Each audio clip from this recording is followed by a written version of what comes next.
So this video is about how do we deal with and live in a world of systems. So if you are a systems thinker, if you think we live in a world full of systems, this would be a good video for you because I will go through and give some guidelines on how to handle that. And the material for this video is from a book called Thinking in Systems, a very famous book by Donella Meadows, and also Wright, which was published in 2015. And you've got the full reference there on the slide to have a look at and read at your own time. So before I talk about how to live in a world of systems, there are a few things to keep in mind. We have created social systems from cultural thinking patterns, from our emotions, our strengths, our weaknesses, and our needs. And because of that, change is not easy. Systems are self-organizing. They're considered non-linear with feedback, and this makes them unpredictable and uncontrollable. We are only able to understand them in a general way. Making complex systems do what we want them to do is only temporary. Okay. Also, our reductionist way of thinking about things does not allow us a full understanding. We are unable to optimize, and what needs optimizing is really hard to know. Also, keeping track of everything is impossible.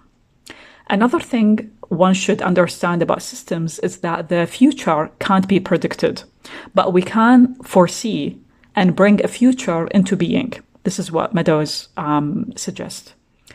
We can design systems and redesign systems. We should also expect surprises and learn from them. However, we can't go forward with certainty and expecting a world with no surprises.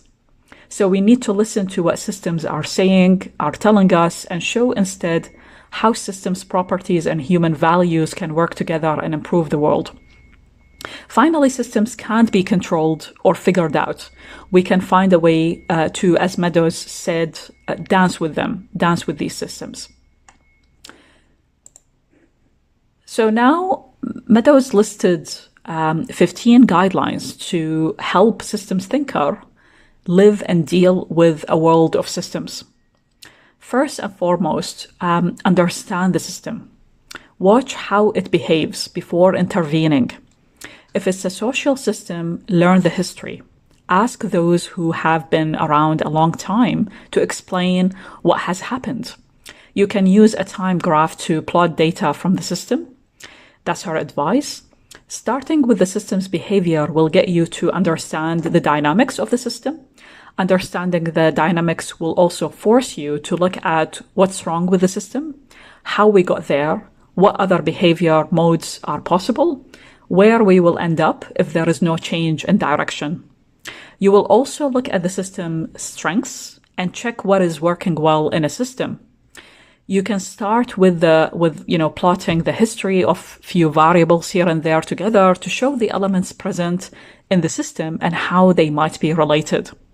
So this is the first guideline that Meadows advice is to understand the system, study the system, and understand its behavior. Let's look at the second advice. Her second advice is really to expose your mental model, as she called it, to the light of day. And I did a separate video on this point on this YouTube channel, which you can have a deeper look at. And I suggest that. And it's called Systems Thinking Mental Models by Donella Meadows. In general, this point is about making your assumptions visible and expressing them with rigor through the use of, different methods like structural diagrams, equations, or other ways that are suitable. It is a very important point when it comes to systems thinking, and I will really encourage you to look at that separate video to get an appreciation of how to make your mental models visible and the ways to do so. Another important advice is to never distort, delay, and withhold information. If you muddy information, it will drive it crazy. It will drive things crazy, or the system in general crazy. The system works better with more accurate, timely, and complete information. Any delayed, scattered, biased, or missing information can lead to feedback loop malfunction. And this leads to decision makers not being able to accurately respond in general if the information doesn't exist, or if it is delayed, or if it is inaccurate. Language. Another thing systems thinkers need to be careful about is how to use language. Use the cleanest possible language and expand it to appreciate the complexity around us. Meadows criticized the use of language, showing that language has become meaningless or destructive of meaning. This destroys people and communities over time. So her advice is to respect language by keeping it concrete, meaningful, and truthful. And second, to enlarge it to make it consistent with our understanding of systems. So one of the things you could do is to read Meadows' book to see the language she used. For example, that's my advice. The words that she referred to and what they mean, and also go through old words and their meaning as well. New words may have to be invented as well to express, certain parts of complex systems. Number 5. This point is a key one to understand because not many people pay attention to it or actively think about it when dealing with systems. Is to look closely at what is important, not just what is quantifiable. Meadows talked about the obsession of society with numbers and what we can measure over what we cannot measure. Faulty models can happen if we ignore something just because it is hard to quantify it. This can lead to system traps. So Meadows' advice is be a quality detector. Register whether quality is there or not. Putting variables like prejudice or self-esteem or quality of life into models is considered okay. Don't be like those people who say, if I can't define it and measure it, I don't have to pay attention to it. Because no one can measure or define things like, justice, love, freedom, truth, and democracy. And from a personal experience, I've seen this when I was doing my PhD, where there's a lot of focus by certain researchers on what we can quantify, and not enough on quality and other qualitative stuff. Another point to consider is to make feedback policies that are fit for systems that are dynamic, self-adjusting. Because systems cannot be governed by static, unbending policies. So designing policies that can change depending on the system state is more effective and cheaper than not doing these. In case of uncertainties, make policies which can alter, correct, and expand.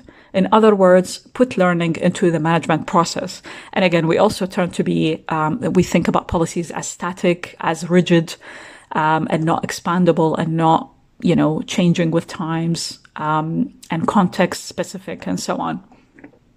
So that's an important point to consider regarding policies. Another thing to consider is to consider the good of the whole system, the entire system. Hierarchies serve the bottom layers, not the top. So don't ignore the entire system while maximizing its parts or subsystems. Try to enhance the entire system properties like stability, diversity, growth, resilience, and sustainability. As a system thinker, you should also listen to the wisdom of the system by paying attention to what already exists. Don't destroy the system's own maintenance capabilities, but encourage and support the forces and structures that help the system run itself. Number 9, also as a guideline for analysis and design, try to find responsibility in the system. Attend to triggering events and any outside forces that show one behavior instead of another. This is really about the design of systems and who has a responsibility to create actions and the consequences of these actions within systems. Keep learning and be humble is another advice by Meadows on how to deal with systems. Trust your own intuition and be prepared for surprises. The world is complex, and as such, we don't know a lot of it. So keep learning by experimenting, by trial and error. Don't bluff and don't freeze at the same time. Monitor constantly and be ready to change course. Also embrace errors. As a system thinker, you need to recognize and even celebrate complexity, because the world and the universe is non-linear. It is turbulent and it is dynamic. It evolves, it self-organizes, and it creates diversity and uniformity. So always recognize complexity. Another thing that is hard for people to understand is the need to expand the way you think about time horizons. Distinguishing between long-term and short-term does not exist when we are talking about systems. Some actions undertaken now can have immediate effects, while some tend to radiate out for decades to come. The things we experience at the moment are consequences from actions that are set in motion yesterday, decades ago, and even centuries ago. Meadows says that systems are always coupling and decoupling, the large and the small, the fast and the slow. And this is written under page 183. So don't look at just the next step when walking a tricky, unknown, and surprising obstacle. Also, don't just look far ahead and ignore what's happening right now. Her advice is to watch both.